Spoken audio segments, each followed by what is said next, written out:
بیانات کی ویڈیو کی شکل کی ریکارڈنگ کا اجماع ہو چکا ہے، اس پہ اتفاق ہے، مگر آدھے گھنٹے بعد مختلف زاویوں تصویریں بنانے کی کیا حکمت ہے؟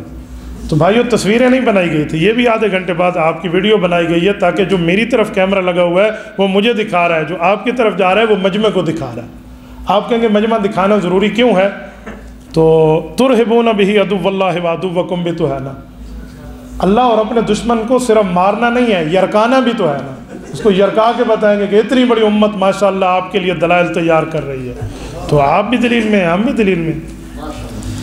مجتہد کی غلطی واضح ہونے کے بعد تقلید واجب ہے تو کیا رسول اللہ سے تقابل نہیں ہے؟ حضرت شیخ الہند کا جملہ، شیخ الہند رحمہ اللہ کے اس جملے کی وضاحت یہاں موجود ہے، تو میں ایک جملہ آپ کو کہتا ہوں، مجتہد اگر غلطی کر لے تو اس کا جواب حدیث میں کتاب الاحکام صحیح بخاری جلد نمبر 2 صفحہ 1092، حضرت عمرو بن عاص رضی اللہ عنہ راوی، اللہ کے رسول نے فرمایا اذا حکم الحاکم فاجتہد واصاب له اجران، مجتہد ٹھیک کام کرے 2 نیکیاں، ان اخطا له اجر، غلطی کرے تو 1 اجر اللہ پھر بھی دیتے ہیں، تو مجتہد کو تو اجر ملتا ہے، تو آپ کو کس نے کہا آپ اس غلطی پر اعتراض کریں؟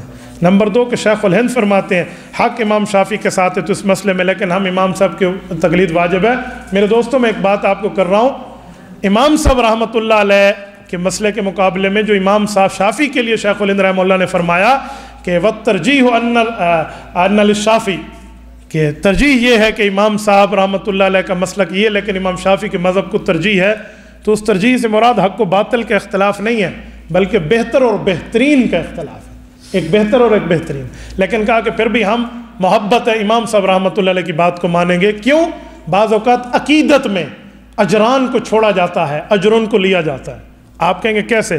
مکہ مکرمہ میں بیت اللہ کے اندر نماز کا ثواب زیادہ ہے یا مسجد نبوی میں؟ تو آپ بیت اللہ چھوڑ کے مسجد نبوی کیوں جاتے ہیں؟ تو بیت اللہ میں تو ثواب زیادہ ہے۔ آپ کہیں گے عقیدت مصطفیٰ کی وجہ سے ہم نے اجران کو اجرن کے لیے چھوڑ دیا۔ تو امام صاحب بڑے امام ہیں، صحابہ کے شاگرد ہیں، عقیدت کی وجہ سے انہوں نے امام شافعی کے مسئلے کی بہترین کو اپنی جگہ رکھا، بہتر کو پھر بھی قبول کیا، وہ حق و باطل والا نہیں ہے، بہتر اور بہترین کا اختلاف ہے۔